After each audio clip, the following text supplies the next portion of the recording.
आज के इस वीडियो में देखेंगे सब्जेक्ट हिस्ट्री सेट दिया गया है जिसमें सभी महत्वपूर्ण ऑब्जेक्टिव प्रश्न हैं जो हर एग्जाम की दृष्टि से महत्वपूर्ण है। तो वीडियो को शुरू करते हैं और दिया यहाँ पे पहला है, सिंधु घाटी सभ्यता का सर्वाधिक उपयुक्त नाम क्या था। तो इसका सही आंसर होगा हड़प्पा सभ्यता। आगे दिया हुआ है, हड़प्पावासी किस वस्तु का उत्पादन सर्वाधिक करते थे, यानी हड़प्पावासी के द्वारा सर्वाधिक रूप से उत्पादन करने वाले वस्तु कौन से थे। तो इसका आंसर होगा कपास। आगे दिया हुआ है, सिंधु घाटी सभ्यता के लोगों का मुख्य व्यवसाय क्या था। तो इसका सही आंसर होगा व्यापार। आगे दिया हुआ है 4 नंबर क्वेश्चन है, भीमबेटका को किसके द्वारा खोजा गया था। तो इसका आंसर होगा विष्णु श्रीधर व कंकर के द्वारा। आगे दिया हुआ है, सिंधु सभ्यता की ईंटों का अलंकरण किस स्थान से मिला है। तो इसका सही आंसर होगा कालीबंगा से।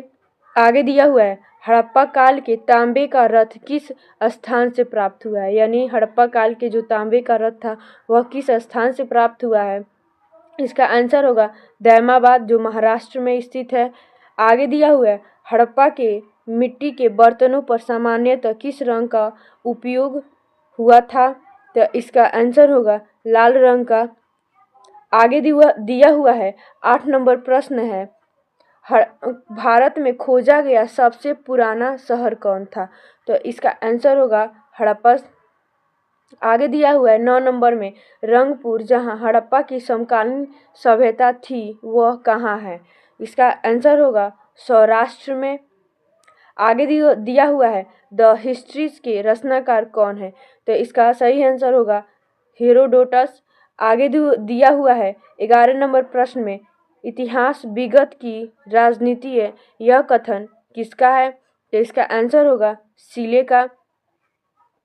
आगे दिया हुआ है 12 नंबर प्रश्न है,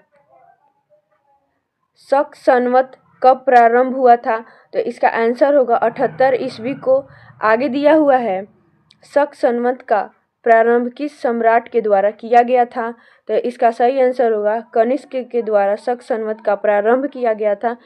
आगे दिया हुआ है 14 नंबर, भारत में पूर्व प्रस्तर युग में अधिकांश औजार बने थे। तो इसका सही आंसर होगा स्फटिक की।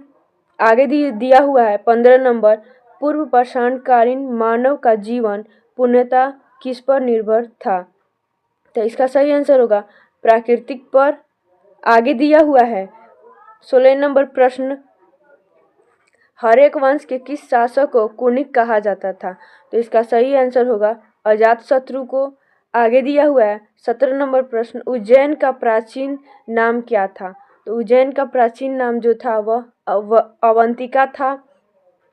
आगे दिया हुआ 18 नंबर, 323 ईस्वी पूर्व में सिकंदर की मृत्यु कहाँ हुई थी।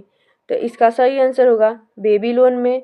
आगे दिया हुआ है 19 नंबर प्रश्न, पाली ग्रंथों में गांव के मुखिया को क्या कहा जाता था।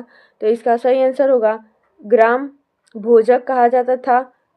आगे दिया हुआ है 20 नंबर प्रश्न, ऋग्वेद में सूक्तों की कुल संख्या कितनी है। तो इसका आंसर होगा 1028। आगे दिया हुआ है, गोत्र व्यवस्था प्रचलन में कब आई थी। तो इसका सही आंसर होगा उत्तर वैदिक काल में। आगे दिया हुआ है 22 नंबर, आदि काव्य की संज्ञा किसे दी जाती थी। तो इसका आंसर होगा रामायण को। आगे दिया हुआ है, ऋग्वेद का कौन सा मंडल सोम को समर्पित है। तो इसका आंसर होगा 9वां मंडल सोम को समर्पित है। आगे दिया हुआ है 24 नंबर प्रश्न में, मौर्य काल में सीता से क्या तात्पर्य है। मौर्य काल में जो था वह सीता से क्या तात्पर्य है। तो इसका आंसर होगा राजकीय भूमि से प्राप्त आय। आगे दिया हुआ है, कलिंग नरेश खारवेल किस वंश से संबंधित थे। तो इसका आंसर होगा चेदी वंश से। आगे दिया हुआ है, शुंग वंश के बाद किस वंश ने भारत पर राज किया था। तो इसका आंसर होगा कर्ण वंश जो थे वह शुंग वंश के बाद भारत पर राज किया था। आगे दिया हुआ है, नालंदा विश्वविद्यालय किसके लिए प्रसिद्ध था। तो इसका आंसर होगा बौद्ध दर्शन के लिए नालंदा विश्वविद्यालय प्रसिद्ध था। आगे दिया हुआ है 28 नंबर प्रश्न, आधुनिक देवनागरी लिपि का प्राचीनतम नाम क्या था? तो इसका आंसर होगा ब्राह्मी। आगे दिया हुआ है शून्य की खोज किसके द्वारा की गई थी? तो इसका आंसर होगा आर्यभट्ट के द्वारा शून्य की खोज की गई थी। आगे दिया हुआ है वेनसांग भारत में लगभग कितने साल रहा था? तो इसका सही आंसर होगा 14 साल तक। आगे दिया हुआ है मानव के द्वारा सर्वप्रथम प्रयुक्त धातु क्या था? तो इसका आंसर होगा तांबा जो था वो मानव के द्वारा पहले बार प्रयुक्त किया गया था। आगे दिया है 32 नंबर, मोढेरा का सूर्य मंदिर किस राज्य में स्थित है? तो मोढेरा का सूर्य मंदिर है वह जो गुजरात राज्य में स्थित है। आगे दिया हुआ है कलहन की राज तरंगिणी में कुल कितने तरंग है? तो कलहन की राज तरंगिणी में कुल 8 तरंग है। आगे दिया हुआ है जगन्नाथ मंदिर किस राज्य में स्थित है? तो जगन्नाथ मंदिर जो है वह उड़ीसा राज्य में स्थित है। आगे दिया हुआ है चंदावर का युद्ध कब हुआ था? चंदावर का युद्ध जो हुआ था वो 1194 में हुआ था। आगे दिया है 36 नंबर प्रश्न, प्रसिद्ध चोल शासक राजा राज प्रथम का मूल नाम क्या था? तो इसका सही आंसर होगा अरिमोलीवर्मन। आगे दिया हुआ है भारत में गुलाम वंश का संस्थापक कौन था? तो भारत में जो था गुलाम वंश का संस्थापक कुतुबुद्दीन ऐबक था। इसने 1206 में भारत में गुलाम वंश का स्थापना किया था। आगे दिया हुआ है भारत पर प्रथम तुर्क आक्रमण करने वाला कौन था? तो इसका आंसर होगा महमूद गजनबी। आगे दिया हुआ है महमूद गजनबी किस वंश का था, यानी किस वंश का शासक था महमूद गजनबी? तो इसका आंसर होगा यामिनी वंश का। आगे दिया हुआ है 40 नंबर प्रश्न, दिल्ली सल्तनत की दरबारी भाषा क्या थी? तो दिल्ली सल्तनत की दरबारी भाषा फारसी थी। आगे दिया हुआ 41 नंबर प्रश्न, मंगोल शासक चंगेज खां की मृत्यु कब हुई थी? तो इसका आंसर होगा 1227 ईस्वी में। आगे दिया हुआ है चंगेज खां का मूल नाम क्या था? तो चंगेज खां का मूल नाम तेमुचिन था। आगे दिया है 43 नंबर प्रश्न, अदीना मस्जिद कहाँ स्थित है? तो अदीना मस्जिद जो है वह बंगाल में स्थित है। आगे दिया हुआ है 44 नंबर प्रश्न, बहमनी साम्राज्य कितने राज्यों में विभाजित था? तो बहमनी साम्राज्य जो था वह 5 राज्यों में विभाजित था।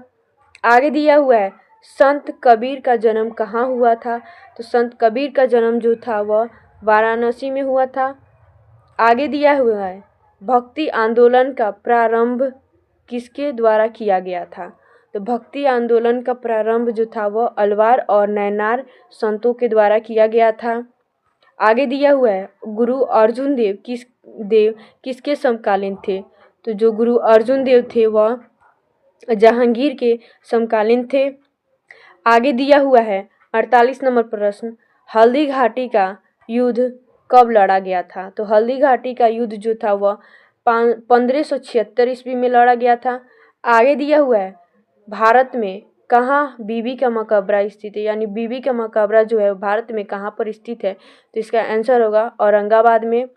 आगे दिया हुआ 50 नंबर प्रश्न, मुगल प्रशासन में मुहतसिब क्या था? तो इसका आंसर होगा लोक आचरण अधिकारी था। आगे दिया हुआ 51 नंबर में, दिल्ली के लाल किले का निर्माण किसने करवाया था? तो दिल्ली का लाल किला का निर्माण शाहजहां के द्वारा करवाया गया था। आगे दिया हुआ है 52 नंबर प्रश्न, पटना को प्रांतीय राजधानी बनाया था, यानी पटना को प्रांतीय राजधानी किस शासक ने बनाया था? तो इसका आंसर होगा शेरशाह ने। आगे दिया हुआ है जब्ती प्रणाली किसकी उपज थी? तो जब्ती प्रणाली जो थी वह शेरशाह की उपज थी। आगे दिया हुआ है 54 नंबर, मुमताज महल का असली नाम क्या था? तो मुमताज महल का असली नाम अर्जुमंद बानो बेगम था। आगे दिया हुआ है किस मुगल बादशाह को जिंदा पीर कहा जाता था? तो औरंगजेब को जिंदा पीर के नाम से भी जाना जाता था। आगे दिया हुआ है 56 नंबर प्रश्न, गुलबदन बेगम किसकी पुत्री थी? तो गुलबदन बेगम जो थी वह बाबर की पुत्री थी।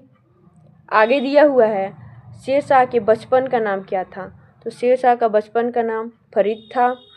आगे दिया हुआ है मुगल प्रशासन में जिले को किस नाम से जाना जाता था? तो मुगल प्रशासन में जिला को सरकार के नाम से जाना जाता था। आगे दिया हुआ है प्रसिद्ध संगीतकार तानसेन का मकबरा कहाँ स्थित है?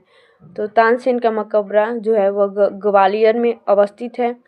आगे दिया हुआ है 60 नंबर प्रश्न, 1857 के विद्रोह के समय भारत का गवर्नर जनरल कौन था? जो 1857 के समय जो विद्रोह हुआ था उस समय जो था भारत का गवर्नर कौन था? तो इसका सही आंसर होगा लॉर्ड कैनिंग। आगे दिया है 1857 के विद्रोह का नेतृत्व बिहार में किसने किया था? तो बिहार में 1857 के विद्रोह का नेतृत्व वीर कुंवर सिंह के द्वारा किया गया था। आगे दिया हुआ है 1857 का विद्रोह कहाँ से प्रारंभ हुआ था? तो 1857 का विद्रोह था जो मेरठ से 10 मई को प्रारंभ हुआ था।